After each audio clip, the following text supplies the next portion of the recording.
Hello students, very good morning. Let's continue with the unit number 2 and the chapter number 3. આપણે unit 2 અને chapter number 3 ઉપર હતા. Prospectus chapter આપણે start કર્યું હતું. As I said earlier, unit 2 consist of 3 chapters. Unit 2 ની અંદર 3 chapters અલગ અલગ હતા. Memorandum of association, article of association and the prospectus. આવેદનપત્ર, નિયમનપત્ર અને વિજ્ઞાપનપત્ર, આવા 3 ચેપ્ટર આપણે જોવાના છે. We have finish with the 2 chapters. આવેદનપત્ર, નિયમનપત્ર, મેમોરેન્ડમ અને આર્ટિકલ્સ જે આપણે કમ્પ્લીટ થઈ ગયા છે. લાસ્ટ સેશનની અંદર we have started up with the chapter prospectus. Last લેક્ચરની અંદર આપણે પ્રોસ્પેક્ટસ નામનું ચેપ્ટર સ્ટાર્ટ કર્યું હતું. પ્રોસ્પેક્ટસ એટલે વિજ્ઞાપનપત્ર. આ ચેપ્ટરની શરૂઆત આપણે કરી હતી. એની અંદર આપણે ઇન્ટ્રોડક્શન્સ, ડેફિનેશન જોઈ લીધું હતું અને ઓબ્જેક્ટ એ પણ કમ્પ્લીટ કરી લીધું હતું. સો પ્રોસ્પેક્ટસની અંદર આપણે ઇન્ટ્રોડક્શન્સ જોઈ લીધું હતું, ડેફિનેશન કમ્પ્લીટ કરી હતી અને ઓબ્જેક્ટિવ્સ કમ્પ્લીટ કર્યા હતા. આજે આપણે નવો ટોપિક લઈએ છીએ, કન્ટેન્ટ ઓફ પ્રોસ્પેક્ટસ. પણ before starting with this concept, let's again recap the things. હું તમને એક ઓવરવ્યૂ આપી દઉં આ પ્રોસ્પેક્ટસના ચેપ્ટરનું. આમાં આપણે આવું ભણ્યા હતા કે ભાઈ પ્રાઇવેટ કંપની અને પબ્લિક કંપની બે છે પ્રકારની કંપની છે. એમાં આપણે જોયું હતું કે private company can not generate the money from the general public.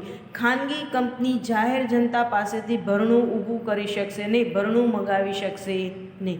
Public company can generate capital from general public. જાહેર કંપની છે એ જાહેર જનતા પાસેથી ભરણું મગાવી શકે છે. ખાનગી કંપની ક્યારેય ભરણું મગાવી શકતી નથી, જાહેર કંપની ભરણું મગાવી શકે છે. આ બે વસ્તુ વાત. તો ખાનગી કંપનીએ શેર જ બહાર નથી પાડવાના, એટલે એને આ ડોક્યુમેન્ટ બનાવવાનું નથી, પ્રોસ્પેક્ટસ. હવે આવી જાઓ પબ્લિક કંપની ઉપર, કારણ કે આ વસ્તુ ખૂબ ક્લિયર થઈ ગઈ કે ખાનગી કંપનીએ ક્યારેય પ્રોસ્પેક્ટસ બનાવવાનું નથી, કારણ કે શેર ક્યારેય બહાર પાડી શકતા નથી, જાહેર જનતા પાસેથી ભરણું મગાવી શકતા નથી. Now come down to the public company. Public company can issue the shares in the market. I said can issue. જાહેર કંપની માટે ફરજિયાત નથી કે શેર બહાર પાડવા જ, પણ હા, જાહેર કંપની શેર બહાર પાડવા માંગતી હોય તો પાડી શકે છે. શેર ઉપર ભરણું મગાવવા માંગતી હોય તો ભરણું મગાવી શકે છે. સો અહીંયા આપણે શું ભણ્યું કે જાહેર કંપની છે એ શેર બહાર પાડી અને ભરણું મગાવવા માંગતી હોય તો એ મગાવી શકશે. સો આપણે એવું ભણ્યા કે private company can not issue the shares in the market. Public company can issue the shares in the market.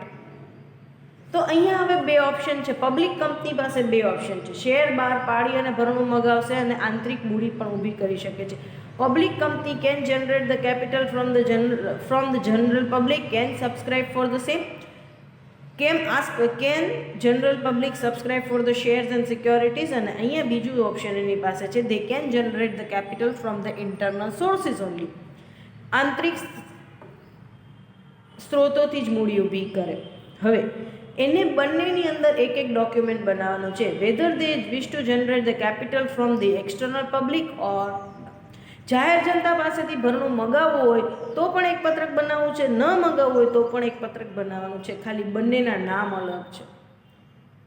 If the public company wants to issue the shares and the security in the market and via issue of shares and security company wish to generate the share capital, then the company required to issue the document named prospectus.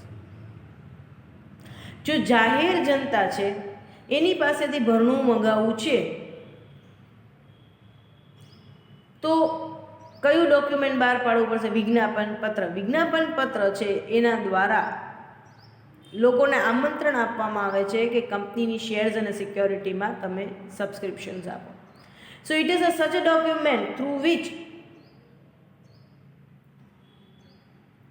Company invites the general public for the subscriptions into the shares and security.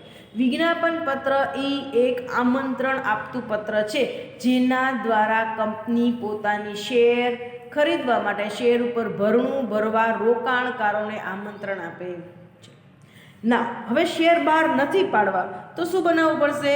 Statement in lieu of prospectus, વિજ્ઞાપન પત્રના બદલાનું નિવેદન પત્ર બનાવવું પડશે. સો private કંપનીએ કાંઈ બનાવવાનું નથી. Public company પાસે બે ઓપ્શન છે. શેર મૂડી બહારથી પણ ઊભી કરી શકશે, આંતરિક પણ ઊભી કરી શકશે. બાહ્ય શેર મૂડી ઊભી કરે છે તો શું બનાવવું પડશે? પ્રોસ્પેક્ટસ. આંતરિક મૂડી ઊભી કરવાની છે તો શું બનાવવું પડશે? Statement in lieu of prospectus. Clear? Now the content of prospectus. વિજ્ઞાપન પત્રની અંદર કઈ માહિતીનો સમાવેશ કરવામાં આવે છે એની યાદી. Name and the full address of the company, કંપનીનું પૂરું સરનામું અને નામ. વિજ્ઞાપન પત્રની અંદર કઈ કઈ માહિતીઓ દર્શાવવામાં આવે છે એની વાત કરી છે. Full particulars about the signatories to the memorandum and the number of shares taken up by them. એટલે કે આવેદનપત્રની અંદર કોણે કોણે હસ્તાક્ષર કર્યા છે. It means who are the promoters of company, કંપનીના સ્થાપનાકારકો કોણ કોણ છે એ વસ્તુ. અને બીજું શું લખવાનું છે કે કેટલા શેર એને ખરીદેલા છે. So required to mention the name of the promoters and the number of the shares they have subscribed for. કેટલા શેર ધારકો કંપનીના છે એ લખવાનું રહેશે. શેર ધારકો કયા કયા પ્રમોટરો છે જેને આવેદનપત્રની અંદર હસ્તાક્ષર કર્યા છે એમના નામ અને એની સામે ડિટેલ લખવાનું રહેશે કે કેટલા લોકોએ કેટલા શેર ખરીદેલા છે. Now the number and the classes of shares. Number and the classes of shares નો મતલબ શું થશે? કેટલા શેર, કયા પ્રકારના શેર કંપનીએ બહાર પાડેલા છે. Whether the company has issued the equity share, preference shares. So અહીંયા દર્શાવવાનું રહેશે કંપનીએ કેટલા શેર અને કયા પ્રકારના ક્લાસ ઓફ શેર એટલે કે શેરનો પ્રકાર કયો છે.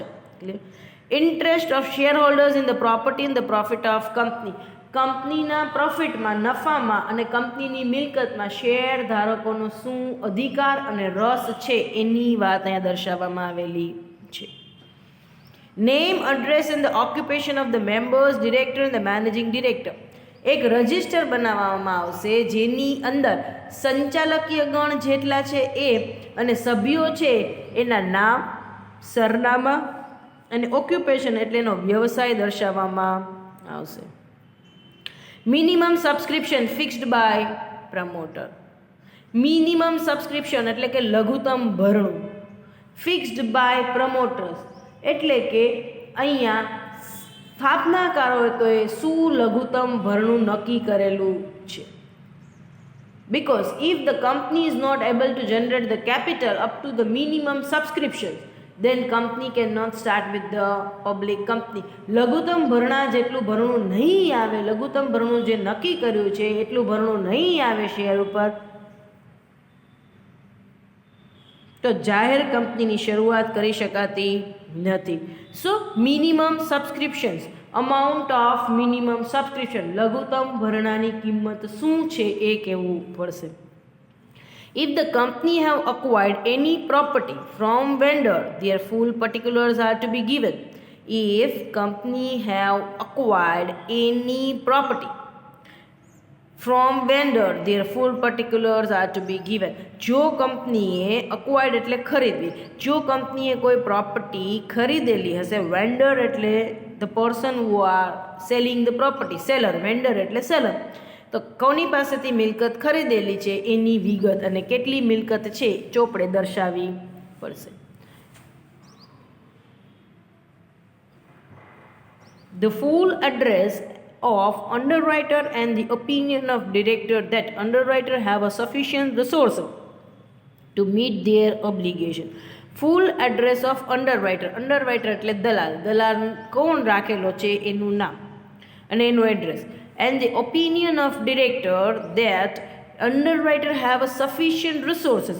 ઓપિનિયન એટલે કે મત, સફિશિયન્ટ એટલે પૂરતા, રિસોર્સિસ એટલે પરિબળો, ટુ મીટ ધેર ઓબ્લિગેશન એને ફરજને મળી વળવા માટે. ઓબ્લિગેશન એટલે ફરજ.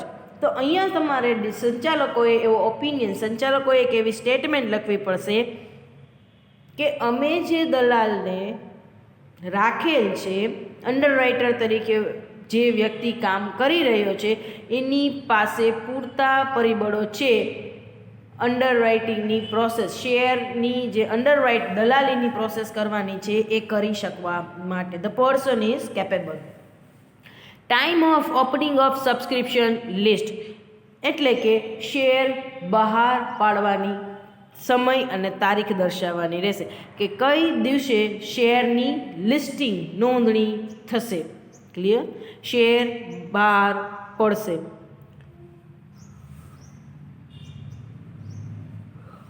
The nature and the extent of interest of every promoters in the promotion of company. Nature and extent of interest of every promoters in the promotion of company. Promotion એટલે કે કંપનીની બઢતી કરવી, કંપનીનો વિકાસ કરવો. કંપનીના વિકાસમાં તમામ લોકો છે જે પ્રમોટરો સ્થાપનાકારક છે એનો શું રસ છે અને કેટલું એનું હિત છે એ દર્શાવવાનું છે. Particular regarding the preferential treatment. Preferential treatment એટલે ખાસ પ્રકારની ટ્રીટમેન્ટ. તમને ખબર હોય તો પ્રેફરન્શિયલ હોલ્ડર્સ છે they are receiving the preferential treatment over the equity shareholders. Preference શેરધારકો છે એ લોકોને ખાસ એક ટ્રીટમેન્ટ મળે છે કે જે ઇક્વિટીવાળાને અમુક લાભો, સ્પેશિયલ લાભો મળે છે જે ઇક્વિટીવાળાને મળતા નથી. સો કોઈ શેરધારકોને પ્રેફરન્શિયલ ટ્રીટમેન્ટ મળવાની છે તો એ શું છે અને કોને મળશે એની વિગત લખવાની છે. પર્ટિક્યુલર્સ about the reserves and surplus એટલે કે અનામતને લગતી માહિતી આમાં દર્શાવવામાં આવી છે. અમાઉન્ટ ઓફ પ્રિલિમિનરી એક્સપેન્સીસ એટલે કે પ્રાથમિક ખર્ચાઓ શું છે એની યાદી આમાં દર્શાવવામાં આવેલી છે. Name and address of auditor. ઓડિટરના નામ અને સરનામા લખવાના છે. Particular about the voting right at the meeting. સભાની અંદર શું વોટિંગ રાઇટ રહેશે એની અહીંયા માહિતી દર્શાવવાની રહેશે. Report by auditor regarding the profit and loss of company. કંપનીનું જે નફા નુકસાન છે એની વિગત અહીંયા મૂકવાની છે. નફા નુકસાનમાં શું છે, કેવી રીતના છે એનો એક અહેવાલ બનાવવાનો છે. નફા નુકસાન ખાતાનો એક અહેવાલ બનાવી અને અહીંયા મૂકવાનો છે. So these are the content or the information included in the prospectus. વિજ્ઞાપન પત્રની અંદર આ બધી માહિતીનો સમાવેશ કરવામાં આવે છે. ઇન શોર્ટ એટલું જ આમાં યાદ રાખવાનું, કંપની કેટલા શેર બહાર પાડવાની છે, કેટલી કિંમતના શેર બહાર પાડવાની છે, ક્યારે શેર બહાર પાડવાની છે, કંપનીના અસેટ્સ અને એના પ્રોફિટ ઉપર શું તમારો ક્લેમ છે, ઇન્ટરેસ્ટ છે એ દેખાડવાનું છે.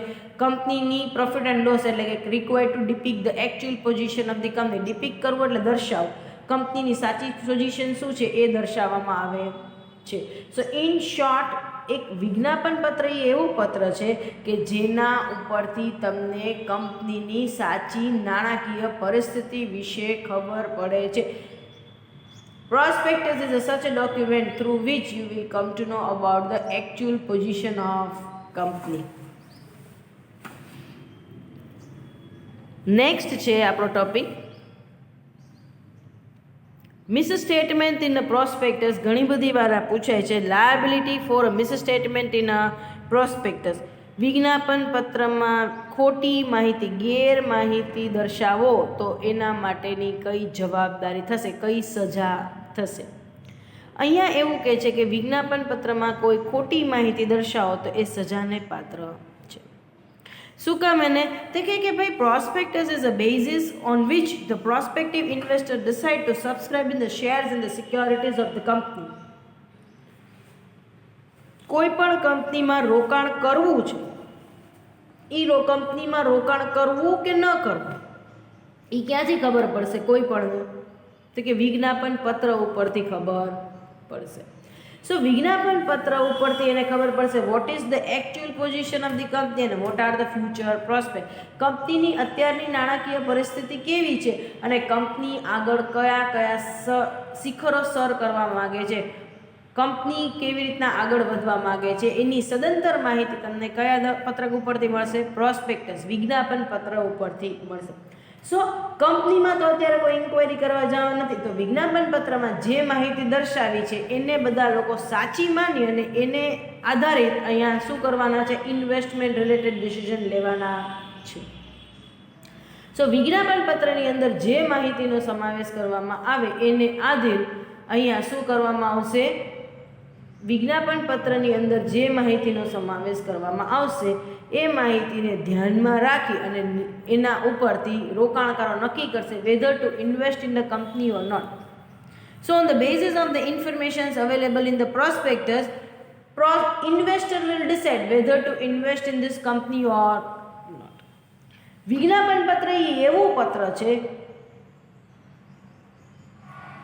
કે જેના ઉપરથી નક્કી કરવામાં આવે છે આ કંપનીમાં રોકાણ કરશું તો whether we will get the return on investment or not, શું આપણને આના ઉપર વળતર મળશે કે નહીં મળે, એ વસ્તુ આની અંદર કહેવામાં આવેલી છે. So prospectus is the most important document for the company. કંપનીનું મહત્વનું અને પાયાનું પત્રક કહેવામાં આવે, રોકાણકારો માટે મહત્વનું અને પાયાનું પત્રક કહેવામાં આવે તો વિજ્ઞાપન પત્ર છે. It will basically guide you whether to invest in a company or not, and if you make an investment in a company, what would be the return on investment. આ એક શેર ધારકોને ગાઈડ કરતું પત્રક છે. આ એક એવું પત્રક છે જેને આધારે જ, જેની માહિતીના આધારે રોકાણકારો નક્કી કરે છે કે આ કંપનીના શેર ખરીદવા કેમ.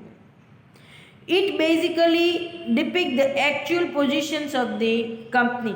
કંપનીની સાચી માહિતી આ પત્રક ઉપરથી ખબર પડે છે.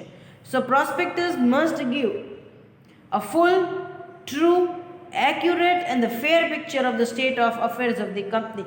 એટલે કહેવામાં આવે છે આટલું જ મહત્વનું પત્રક છે એટલા જ માટે કે આની અંદર ફૂલ ઇન્ફોર્મેશન, પૂરેપૂરી માહિતી આપવાની છે, અધૂરી આપવાની નથી. True, required to mention the true information. સાચે સાચી માહિતી આની અંદર દર્શાવવામાં આવવી જોઈએ. એક્યુરેટ, ચોક્કસ માહિતી આની અંદર દર્શાવવામાં આવવી જોઈએ. ફેર પિક્ચર, ચોક્કસ પ્રકારનું પિક્ચર આની અંદર દર્શાવવામાં આવવું જોઈએ. ક્લિયર? સો કંપનીની સાચી માહિતી, પૂરી માહિતી આની અંદર દર્શાવવામાં આવવી જોઈએ. If there is a misstatement or a misrepresentation in the prospectus, as a result, the buyer of the share suffer the loss, then the company is responsible to compensate. એટલા જ માટે કહેવામાં આવે છે કે વિજ્ઞાપન પત્રની અંદર you can not include the false information or half true information. વિજ્ઞાપન પત્રમાં અધૂરી માહિતી હશે કે વિજ્ઞાપન પત્રની અંદર કોઈ પણ પ્રકારની ખોટી માહિતીનો સમાવેશ થાય છે કે વિજ્ઞાપન પત્રની અંદર એવી કોઈ વેગ ઇન્ફોર્મેશન, એવી કોઈ માહિતીનો સમાવેશ થાય છે જેથી કરીને જે રોકાણકારો છે એ રોકાણકારો બધા ડગી જાય, એને કંઈ ખબર જ ન પડે. વેગ information, rough informations which misguide you, તમને મિસગાઈડ કરે એવી રફ ઇન્ફોર્મેશન એની અંદર હોય. તો આવા કેસની અંદર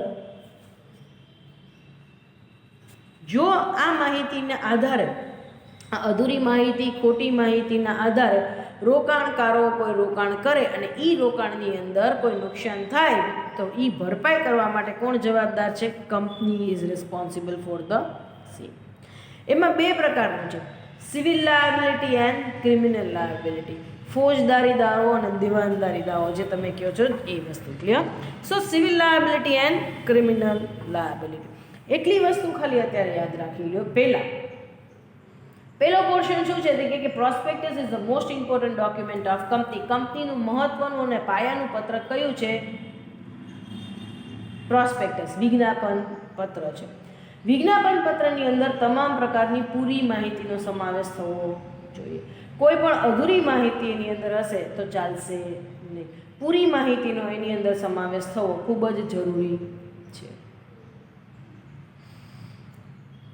અધૂરી માહિતી, ખોટી માહિતી હશે અને એના આધારે જો કોઈ રોકાણકારો રોકાણનો નિર્ણય કરશે અને એમાં એને લોસ જશે તો કાલ સવારે કંપનીના ડિરેક્ટર્સ અને કંપનીના officers who are involved in the preparation of the prospectus they are held liable.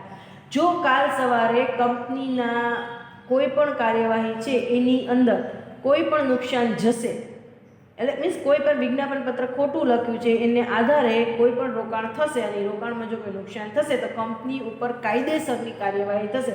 કાં તો જે લોકો સંચાલકીય ગણ છે, બીજા CA CS જે લોકો આ પ્રિપેરેશન ઓફ પ્રોસ્પેક્ટસ બનાવવાની પ્રિપેરેશનમાં જોડાણા છે, પ્રોસ્પેક્ટસ બનાવવા માટે જોડાણા છે, બધા ઉપર કાયદેસરની પ્રક્રિયા થશે.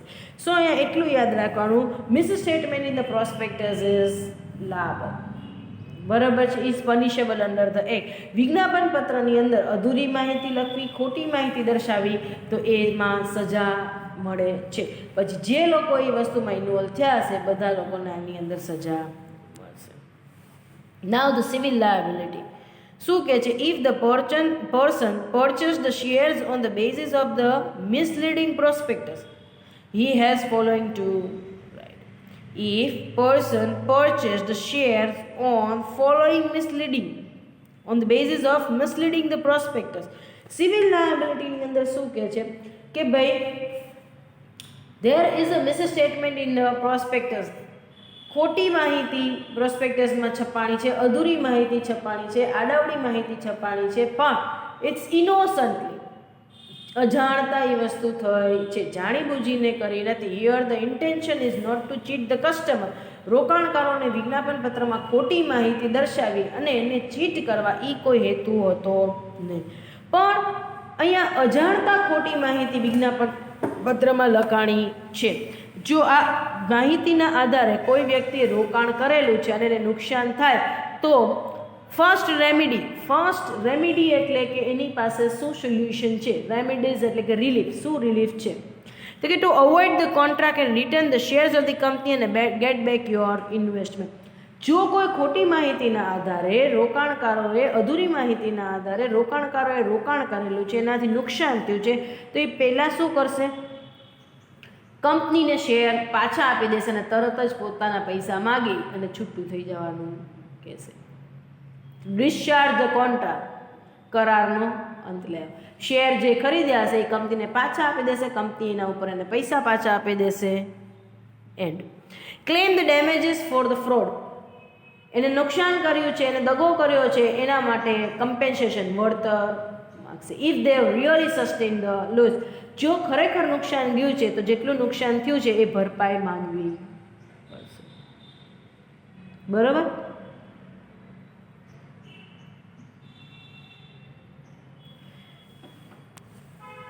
Criminal liabilities. હવે શું કહે છે? પહેલાંની અંદર આપણે શું જોયું હતું સિવિલ લાયબિલિટીઝની અંદર કે અહીંયા નુકસાન એટલે અહીંયા મિસલીડિંગ થયું છે સ્ટેટમેન્ટની અંદર. અહીંયા વિજ્ઞાપન પત્રમાં ખોટી માહિતી દર્શાવેલી છે પણ અજાણતા, સિવિલ લાયબિલિટી અજાણતા. There the purpose is not to cheat the investor. ત્યાં કોઈ રોકાણકારો સાથે દગો કરવાનો હેતુ નહોતો, પણ અજાણતા ખોટી માહિતી લખાઈ ગઈ છે, અધૂરી માહિતી લખાઈ ગઈ છે, આડાવડી માહિતી દર્શાવાઈ ગઈ છે. હવે ક્રિમિનલ લાયબિલિટી ક્યારે લાગશે? When the prospectus contain the untrue statement, ખોટી માહિતી છે, and every person who authorized to issue the prospectus shall be punishable with the imprisonment. અહીંયા શું કહે છે કે when there is untrue information, false information in the prospectus, half true information in the prospectus, and again it is intentionally they have mentioned this information, wrong information in the prospectus, they have conceal કરવું એટલે hide કરવું, છુપાવવું. they have concealed the certain information and their intention is to cheat the investor. અને અહીંયા હેતુ જે હતો એ માહિતી બહાર ન પાડવી, માહિતી અધૂરી આપવી, માહિતી છુપાવવા પાછળનો હેતુ શું હતો? ફ્રોડનો. તો ક્રિમિનલ લાયબિલિટી લાગુ પડશે. તો શું થશે? ઇમ્પ્રિઝનમેન્ટ એટલે જેલ. Imprisonment for the term which may extend to 2 years, 2 વર્ષની સજા જેલની, or fine which may extend to 50,000 or કાં તો 2 વર્ષની સજા થશે જો જાણીબૂજી અને વિજ્ઞાપન પત્રની અંદર અધૂરી માહિતી, ખોટી માહિતી, ગેરમાર્ગે દોરતી માહિતી લખવામાં આવે છે. રોકાણકારો સાથે અહીંયા પહેલેથી જ ઈરાદો શું હોય છે? એને ચીટ કરવાનો ઈરાદો હોય છે. તો આવા કેસની અંદર શું થશે? તરત જ જેલની સજા થશે. 2 વર્ષ સુધીની જેલ, કાં તો 50,000 સુધીનો ફાઇન, કાં તો બંને. However, the person who authorized the prospectus will not liable if he prove. વિજ્ઞાપન પત્રની માહિતી બનાવવા માટે, વિજ્ઞાપન પત્ર બનાવવા માટે જે લોકોનો સમાવેશ થશે એમાંથી જે વ્યક્તિ, જે સંચાલક કે જે ઓફિસર આ ગ્રાઉન્ડ પ્રૂવ કરશે તો એને સજામાંથી બાકાત મળશે, બાકી બધાને સજા થશે. The statement was immaterial. જે નો ડાઉટ વિજ્ઞાપન પત્રની અંદર ખોટી માહિતી દર્શાવાલી છે, ખોટી માહિતી છે વિજ્ઞાપન પત્રની અંદર, પણ એ જે ખોટી માહિતી વિજ્ઞાપન પત્રની અંદર દર્શાવેલી છે એ માહિતી કેવી છે? ઇમમટીરિયલ. એ માહિતી અને રોકાણના નિર્ણયને કોઈ કનેક્ટિવિટી નથી. Clear? He had a reasonable ground to believe that the statement was true. એની પાસે પૂરેપૂરા ગ્રાઉન્ડ છે કે જેના ઉપર એ પ્રૂવ કરી શકે છે કે તમને જે માહિતી ખોટી લાગે છે એ એકચ્યુઅલમાં સાચી માહિતી છે. ક્લિયર?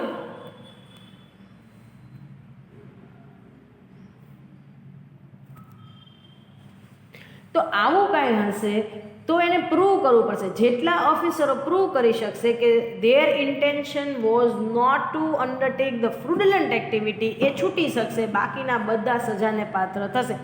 જે ઓફિસરો, જે સંચાલકોએ પ્રૂવ કરી શકશે કે ભાઈ અમારો ઇન્ટેન્શન આ વસ્તુનો નહોતો, આવો ફ્રોડ કરવાનો ઇન્ટેન્શન નહોતો, તો તમે ઈ ગ્રાઉન્ડ ઉપર તમને પનિશમેન્ટ નહીં મળે. જો એ પ્રૂવ થશે તો નહીતર પનિશમેન્ટ મળશે 2 વર્ષની જેલ અને ફાઇન 50,000 રૂપીઝનો. ક્લિયર? સો આજે આપણે 2 ટોપિક ભણ્યા, કન્ટેન્ટ ઓફ ધ પ્રોસ્પેક્ટસ, અને બીજો ટોપિક આપણો આજે હતો એ કયો હતો?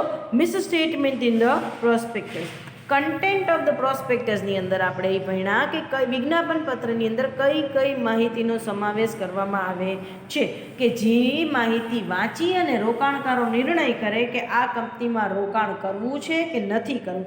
ક્રિમિનલ લાયબિલિટીની અંદર અને બીજું જે આપણે જોયું એ હતું misstatement in the prospectus. વિજ્ઞાપન પત્રની અંદર આપણે કંઈક ખોટી માહિતીનો સમાવેશ કરવામાં આવે, અધૂરી માહિતીનો સમાવેશ કરવામાં, વેગ ઇન્ફોર્મેશન આપવામાં આવે, આડાવડી ગેરમાર્ગે દોરતી માહિતી દર્શાવવામાં આવે તો શું પ્રશ્ન થશે એની આમાં વિગત દર્શાવી છે. હવે મિસ સ્ટેટમેન્ટ ઓફ ધ પ્રોસ્પેક્ટસની અંદર આપણે 2 જોયું કે વિજ્ઞાપન પત્ર કેટલું મહત્વનું પત્રક છે. રોકાણકારો ફક્ત આ જ પત્રક છે. It is a sole base for investor to decide the investment related decision. વિજ્ઞાપન પત્ર એ એકમાત્ર એવું પાયાનું પત્રક ગણવામાં આવે છે કે જેના ઉપરથી રોકાણકારો નિર્ણય લે છે રોકાણ લેવાનો, કે આ કંપનીમાં રોકાણ કરવું કે આ કંપનીમાં રોકાણ ન કરવું. ક્લિયર? સો ક્રિમિનલ લાયબિલિટી જે છે એ ક્યારે લાગુ પડે છે? કે જ્યારે ઇન્ટેન્શન ઇઝ માલાફાઇડ, ખરાબ હેતુથી કર્યું છે, ચીટ કરવાના હેતુથી જ વિજ્ઞાપન પત્રમાં અધૂરી માહિતી લખી છે કાં તો ખોટી માહિતી લખી છે. અધરવાઇઝ સિવિલ લાગુ પડશે, સિવિલ લાયબિલિટી. સિવિલ લાયબિલિટીનો મતલબ શું છે? કે વિજ્ઞાપન પત્રમાં ખોટી માહિતી, અધૂરી માહિતી, વેગ ઇન્ફોર્મેશન દર્શાવેલી છે, પણ here intention is not to cheat the investor. અહીંયા એ માહિતી અજાણતા લખાણી છે, જાણીબૂજીને અહીંયા ખોટી માહિતી, અધૂરી માહિતી દર્શાવેલી નથી. અહીંયા કોઈ એવો હેતુ નથી કે જ્યાં ઇન્વેસ્ટરોને ચીટ કરવાના હોય. Clear? So here by we are completing this topic over here. Next જે મારો લેક્ચર આવશે એની અંદર હવે પ્રોસ્પેક્ટસના ચેપ્ટરની 3 શોર્ટ નોટ બાકી રહી છે, આપણે એ કમ્પ્લીટ કરશું. Statement in lieu of prospectus, red herring prospectus, અને ત્યાર પછી આપણે રહેશે હજી એક શોર્ટ નોટ રહેશે, that is the shelf prospectus. આ 3 શોર્ટ નોટ આપણે કરી લેશું નેક્સ્ટ સેશનમાં. એટલે આપણું અહીંયા યુનિટ 2 કમ્પ્લીટ થશે અને પછી આપણે યુનિટ 3 સ્ટાર્ટ કરશું. Thank you so much.